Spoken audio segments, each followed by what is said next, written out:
The age of Shakespeare, which one of the following authors does not belong to the Elizabethan age. तो इसमें C D से होगा John Milton Elizabethan age से संबंधित नहीं है।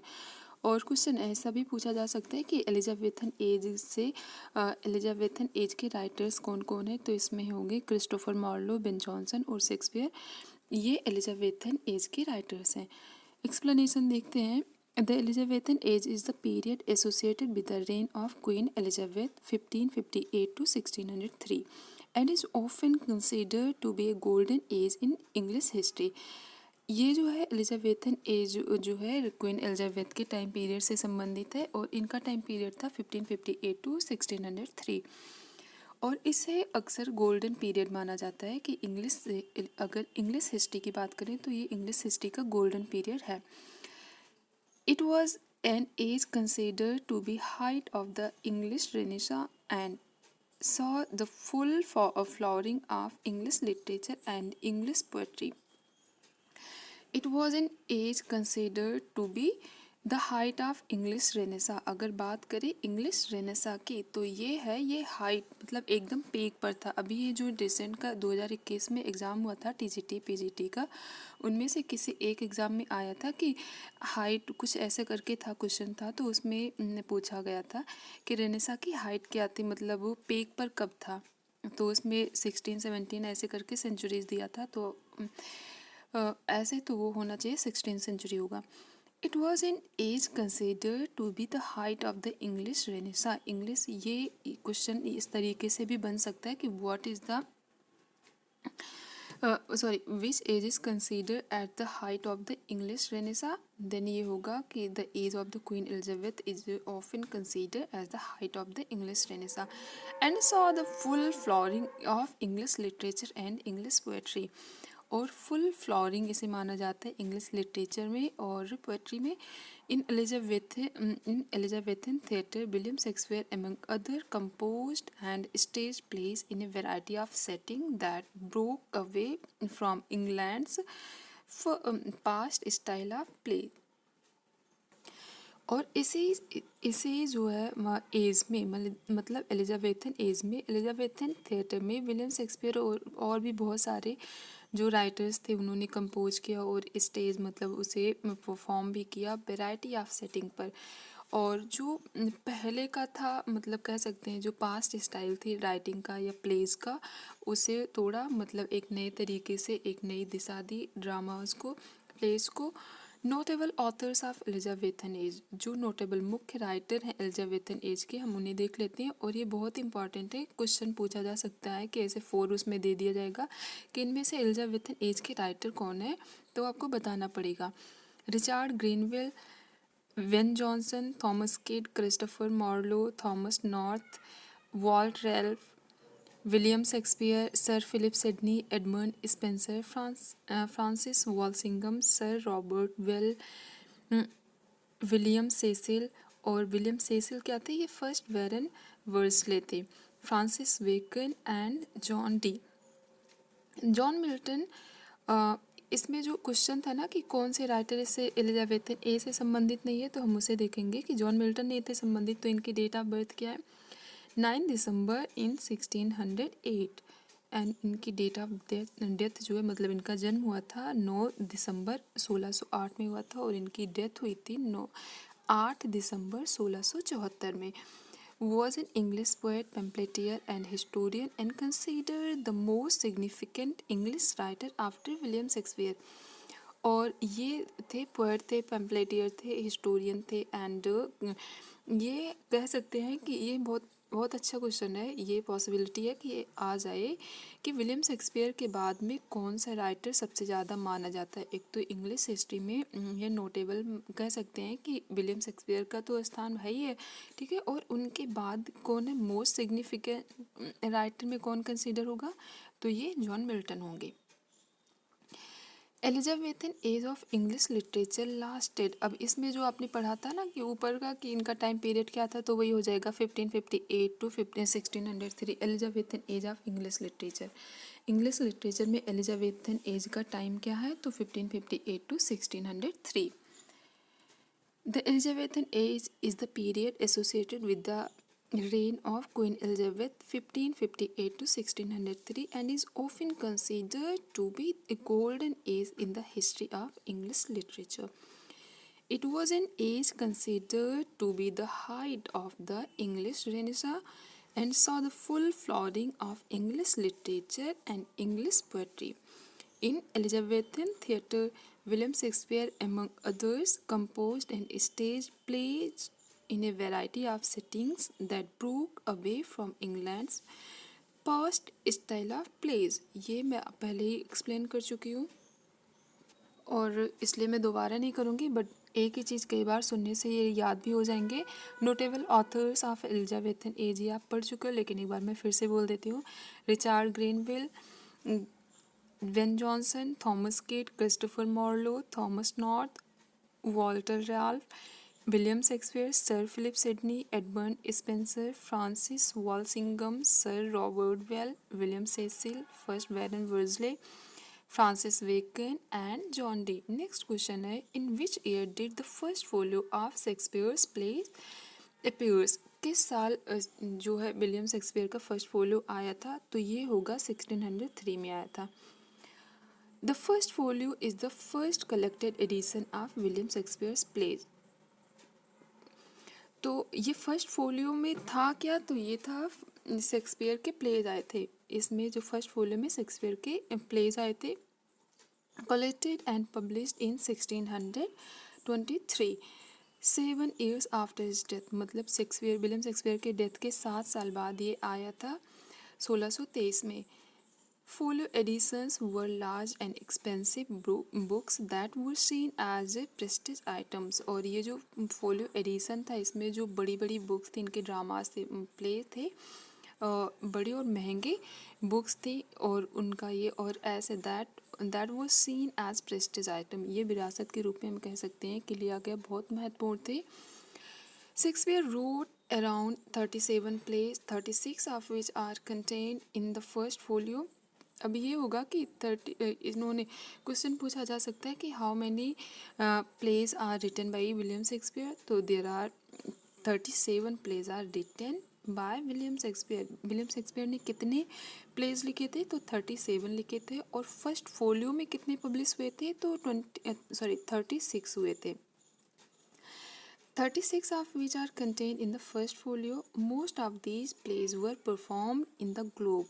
और इनमें से जो ये 37 प्लेज हैं, इनमें से अधिकतर जो प्लेज थे ये ग्लोब में, जो ग्लोब थिएटर था उसमें परफॉर्म हुए थे.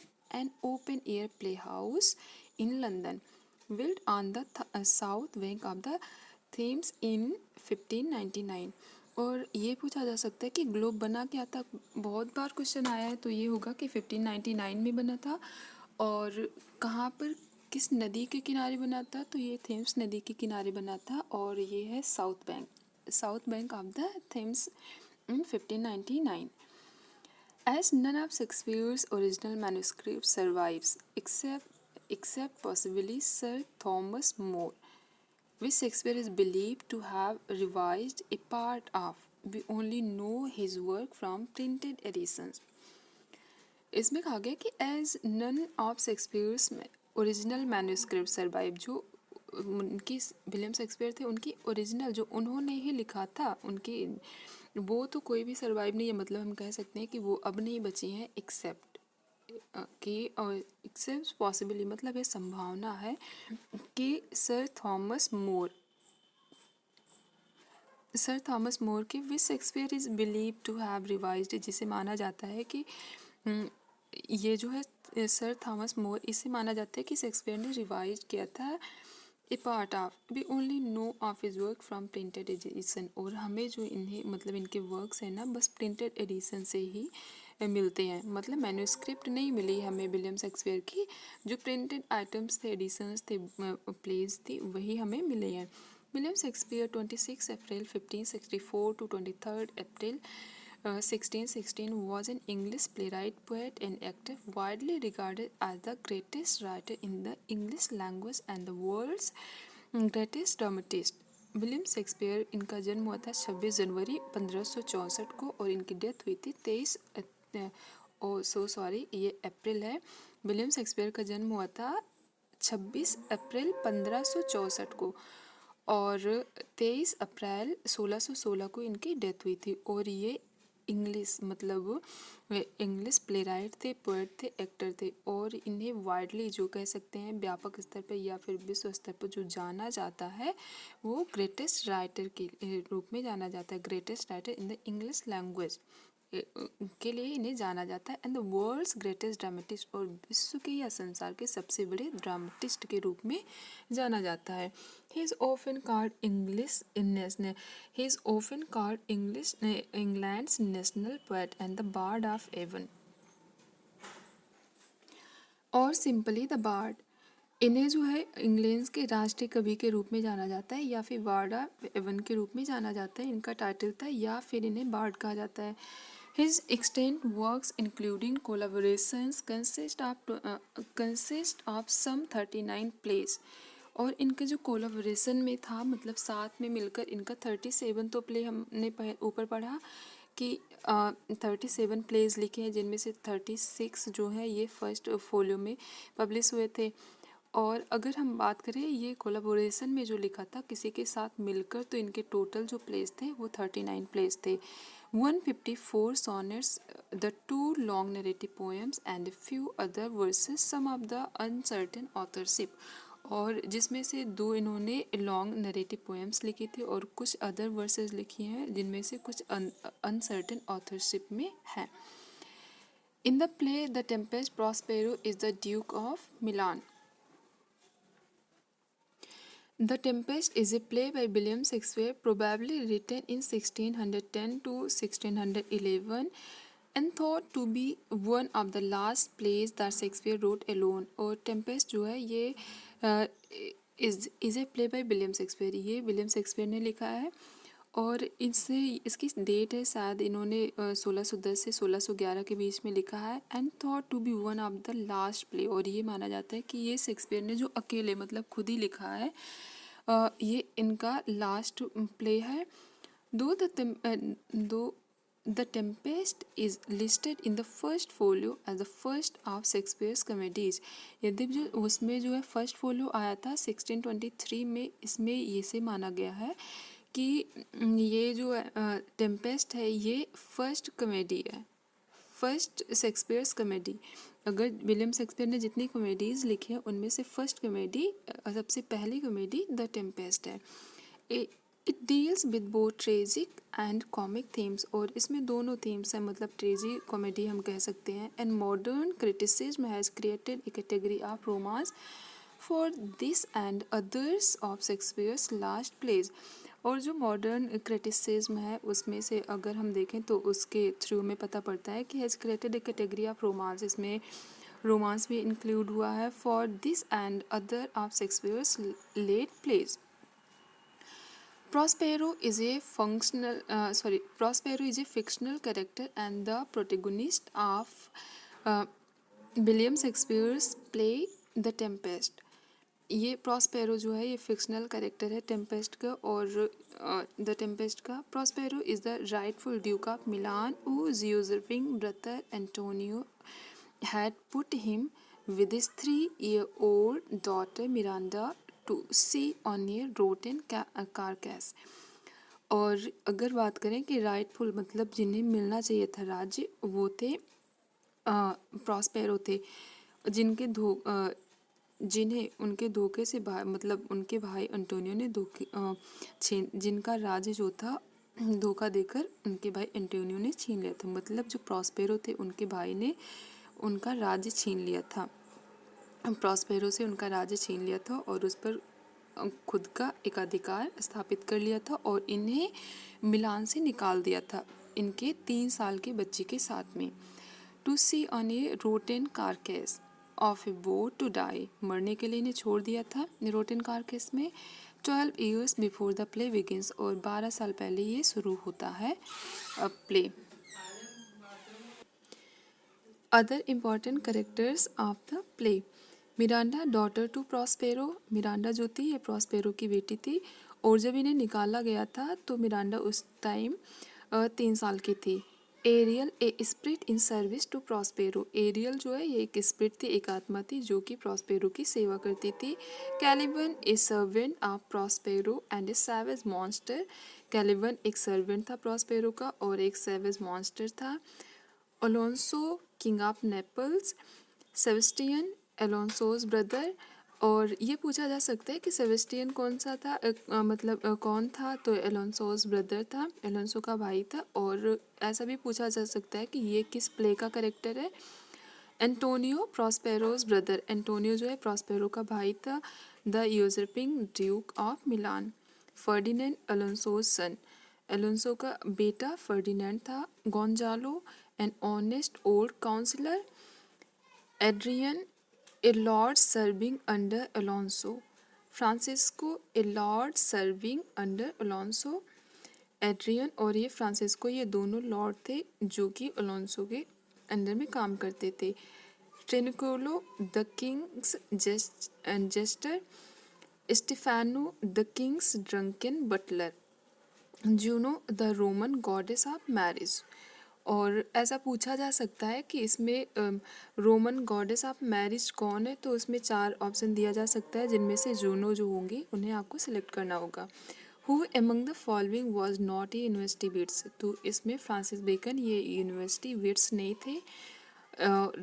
अगर ये पूछा जाए कि यूनिवर्सिटी बिट्स कौन कौन थे, तो रॉबर्ट ग्रीन, थॉमस नेस और जॉर्ज पील ये जो हैं ये यूनिवर्सिटी बिट्स थे। The university bits is a phrase used to name a group of late 16th century English playwrights and pamphleteers who were educated at the universities Oxford or Cambridge and became popular secular writers.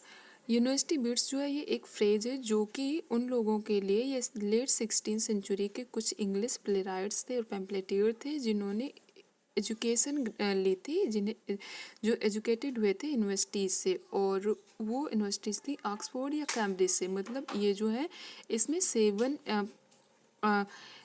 University bits हैं। अगर बात करें university bits के अंदर कितने writers आते हैं, तो 7 राइटर्स आते हैं। Prominent members of this group were Christopher Marlowe.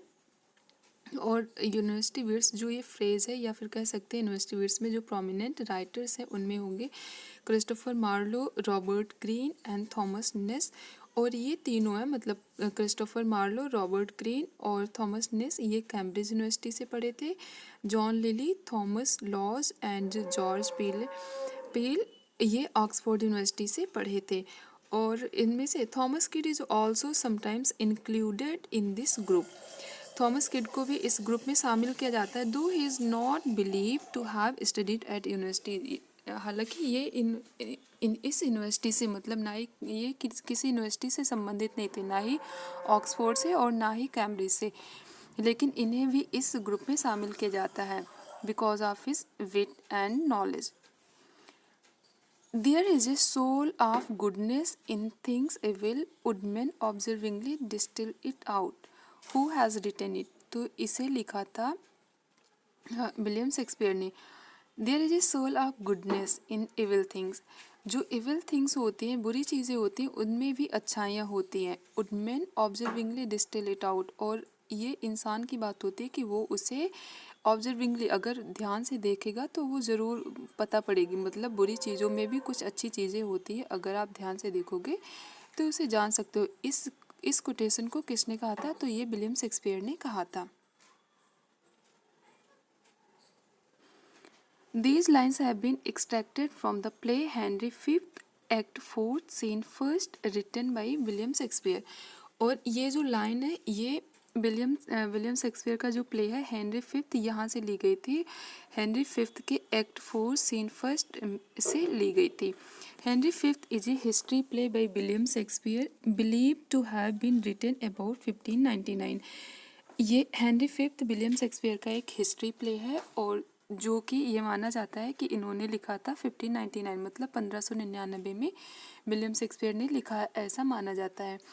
It tells the story of king Henry fifth of England. और ये जो किंग हेनरी फिफ्थ है इंग्लैंड के, ये उनकी स्टोरी बताता है। Focusing on events immediately before and after the Battle of Agincourt 1415 during the 100 Years War। ये जो 100 Years War था ना, उस दौरान ये माना जाता है कि इनका it tells the story of king Henry fifth of England. England के जो किंग हेनरी फिफ्थ थे, इनकी स्टोरी है। फोकसिंग ऑन इवेंट्स, उन घटनाओं पर फोकस करता है immediately before and after the battle of Agincourt, जो 1415 में एजिनकोट का बैटल हुआ था, मतलब युद्ध हुआ था। उसका है कि पहले की स्थिति क्या थी, युद्ध के पहले की, और युद्ध के बाद की स्थिति क्या थी, ये उसका वर्णन करता है ड्यूरिंग द 100 Years War। और इसी को 100 Year War भी कहा गया है। In the first quarto text में it was title the chronicle history of Henry the fifth. अगर बात करें कि फर्स्ट क्वार्टो टेक्स्ट में इसे इस नाम मतलब ये जो है हेनरी फिफ्थ जो प्ले है, हिस्ट्री प्ले है, इसे किस नाम से इसे किया गया था, पब्लिश किया गया था, तो उसमें ये था the chronicle history of Henry the fifth which became the life of Henry the fifth in the first folio text. कि अगर इसमें बात करें कि जो फर्स्ट क्वार्टो टेक्स्ट आया था, तो उसमें इसका नाम था the chronicle history of Henry the fifth which became the life of Henry the fifth in the first folio text. और यही बाद में क्या हुआ, फर्स्ट फोलियो टेक्स्ट में हो गया life of Henry the fifth. Okay, तो ये भी बहुत इंपॉर्टेंट है कि अगर बात करें कि जो हेनरी फिफ्थ इनका हिस्ट्री प्ले था विलियम शेक्सपियर का, इसे फर्स्ट क्वार्टर टेक्स्ट में किस नाम से पब्लिश किया गया था, तो the chronicle history of Henry the fifth के नाम से पब्लिश हुआ था। और उसी को जो इनका बाद में जो फर्स्ट फोलियो आया था, उसमें इसे रीटाइटल किया गया था the life of Henry the fifth in the first folio text. Name the play in which Shakespeare had written. It is a tale told by an idiot, full of sound and fury, signifying nothing. ये कौन सा play है जिसमें William Shakespeare ने ये लिखा था। It is a tale told by an idiot, full of sound and fury, signifying nothing. ये मैकबेथ की लाइन है।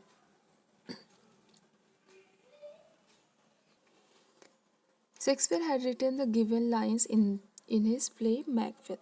Macbeth is a tragedy by William Shakespeare. It is thought to have been first performed in 1606. ये माना जाता है Macbeth, ये एक William Shakespeare ने लिखा था, ट्रेजेडी है, और ये माना जाता है कि ये फर्स्ट परफॉर्म जब हुई थी, ये 1606 में हुई थी। It dramatise the damaging physical and psychological effects of political ambition on those who seek power for its own sake। और ये बताया गया है इसमें कि ड्रामेटाइज किया गया है damaging physical and psychological effects of political ambition, मतलब जो राजनीतिक महत्वाकांक्षा होती है उसे पाने के लिए फिजिकल मतलब शारीरिक तो जो डैमेज होता है ना, और साइकोलॉजिकल दोनों मतलब शारीरिक और मानसिक दोनों तरीके के डैमेज को बताता है कि ऐसे व्यक्ति का परिणाम क्या होता है जो अपने फ़ायदे के लिए किसी भी हद तक जा सकते हैं, मतलब किसी के बारे में और नहीं सोच सकते।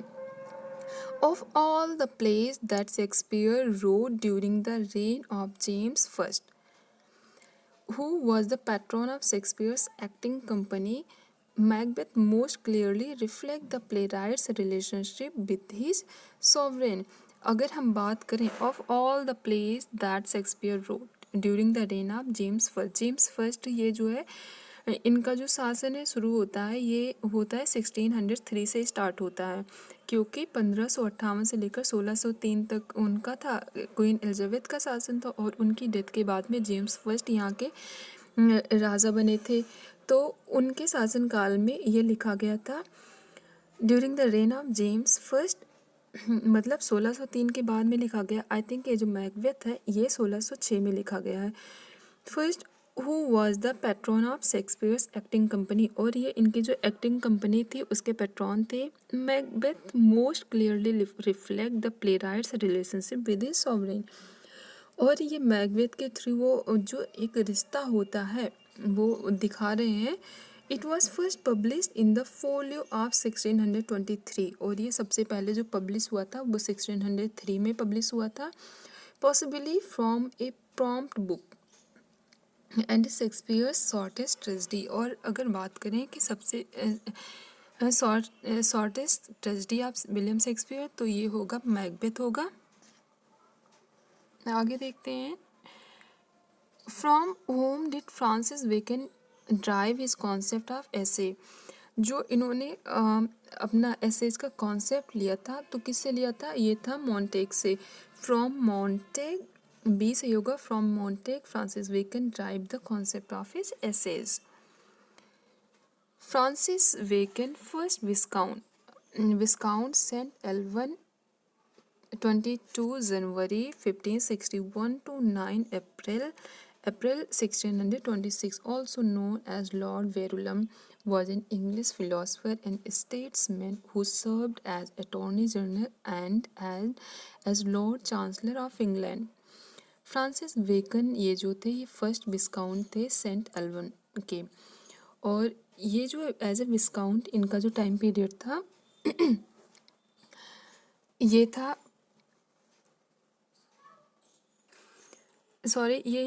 ये फर्स्ट विस्काउंट थे सेंट एल्वन के, और इन्हें लॉर्ड वेरुलम के नाम से भी जाना जाता है। इंग्लिश वॉज इन इंग्लिश, और ये मतलब लॉर्ड वेरुलम के नाम से भी जानते हैं। ये फर्स्ट विस्काउंट भी थे और इसके साथ ही साथ फिलोसफर और स्टेट्समैन भी थे।